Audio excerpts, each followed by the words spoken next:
Hey guys, Daniel here. Today I wanted to go over the article that OpenAI put out about ads coming to ChatGPT. Very, very exciting. Although there is a lot of controversial statements in the conversations tab if you look at the X post that OpenAI put out. But really in today's video, I wanted to go over what we know so far, what that means for your business. I actually read and listened to this article. I don't think you really need to go over it. And if you didn't listen or read about it, I'm just going to quickly summarize it. Really, what it talks about is the fact that OpenAI doesn't want to harm the existing experience or privacy that people have, and really just use ads to pose as a subtle suggestion to searches. So the example that we can scroll down to, they gave both an e-commerce example and then also a lead generation example. What we see here is somebody looking for ideas for a dinner party, and then it subtly suggests, well, not so subtly, it's like 30% of the page, but they suggest a product that somebody can somebody can actually purchase. So I think pretty interesting example of that. And then they also did a service-based one. Somebody might be looking for a cottage or something like that, and it suggests it. Again, I'm not 100% sure of the checkout process and how that goes through. But I wanted to talk about how you can be a little bit more prepared in the sense of where it'll actually pull from. And I think where we have the most kind of information or the most information and hypothesis I can provide. Again, at this point, like no one really has any confirmation, but this is just based on experience with Google. So to get into it, where is this information actually pulling from? Right. And right now, I mean, it's just about having your information about your products, your prices, um, availability, I guess, as well, present on your website, on third party sources. We know that it pulls information from Reddit as well organically. So, I mean, from an organic standpoint, if you want to show up, that's something super, super important to keep in mind.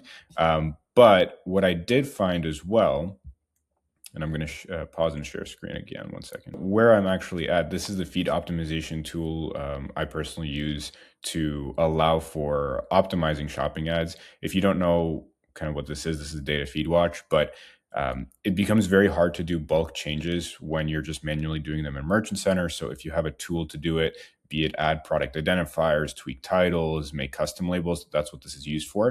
But the reason that I'm sharing this is there's always a ton of channel options, right? There's Google Shopping, there's Facebook, there's Bing, because every platform requires a different type of mapping for the feeds, and every feed is different. So that's why it has so many options. But what I want to mention is if you go here, and sorry, not chat, if you go to GPT, they actually have a channel for GPT shopping. And I was super curious, if they already have something in the works for it, which means again, like this is likely going to release soon. What this basically means is Data Feed Watch, this feed management company, already has kind of a preset selection of settings for the feed of what attributes are going to be required for GPT shopping. So eventually, again, you're going to need to submit a feed to ChatGPT, right? Because how else is it really for paid advertising and organic too, going to know exactly, what your reviews are, what your titles are, descriptions, and how you can customize it as well, right? Because how it is right now is just organically pulling data, and this is like V1 of V1 V1. But as it gets more advanced, again, advertisers are going to want more control. The same way, think about what you see on Google Shopping. People will have control over the titles, descriptions, the prices, all of that information. So eventually, obviously, you're going to need to submit a feed for that. So I thought it was super cool that that already populated into here. And what I've seen already for a while is Perplexity. And Perplexity has been here. I put like a X post on it a while ago. Perplexity, I've seen this saw this like a few months ago, and they're actually testing ads with a few enterprise advertisers, but again, no public info on that. And to say as well, I mean, no one has really access to advertising on ChatGPT yet. Again, this is just all information, something to keep in mind, something to just be up to date with what's going on. But I thought that was something super, super cool to share. If we go to this tab as well, this is another thing that just ChatGPT or OpenAI put out in terms of their kind of goals with the ads as well. They don't want it to, again, they don't want people to feel like there's that lost sense of privacy. All the information they're saying is private and they're not selling their data. Again, you can read through this, pause the video. I'm not going to go too much into this. But so here I really wanted to go back to this, and what's interesting as well, right? If you think about, it's not really keyword based, because how could it be, right? Like, people aren't, maybe some people are looking directly for products, but a lot of people are looking for, are in a certain audience or have a certain interest in something, and a product is relevant to what they're searching for. So if you think about how that's going to work from a targeting perspective, think about what Google's already doing. Is everything's moving towards an audience based approach. Keyword match types, keywords are not as important. Everything's in broad match as recommended by Google. You don't have to run that full approach, and I don't either, but just saying what Google's moving towards is a lot of broad match, a lot of, they have their new campaign, AI Max, which is supposed to be the AI powered campaign to push towards their AI mode placements.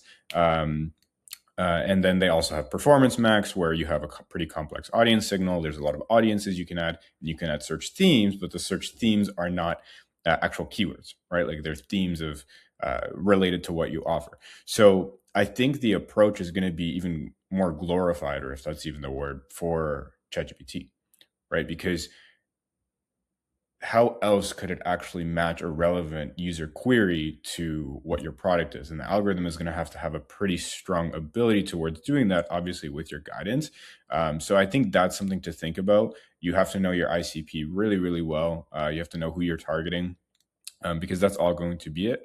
And then there's probably going to be some exclusion function, because the same thing what we do with Google Shopping, where you don't have any keywords, you can add negative keywords. So the same thing, there might be negative audiences or themes that you're adding in here to say pretty much for the types of searches you don't want to show up for. And there's always going to be a new query, right? A new type of question put into the actual application. So it's the same thing on Google. There's like, I don't know how many unique searches per day. It's the same thing going to be in ChatGPT. So I think that's something to keep in mind. In terms of what you can do right now, just looking at my notes, I'd say just make sure you have an optimized product feed.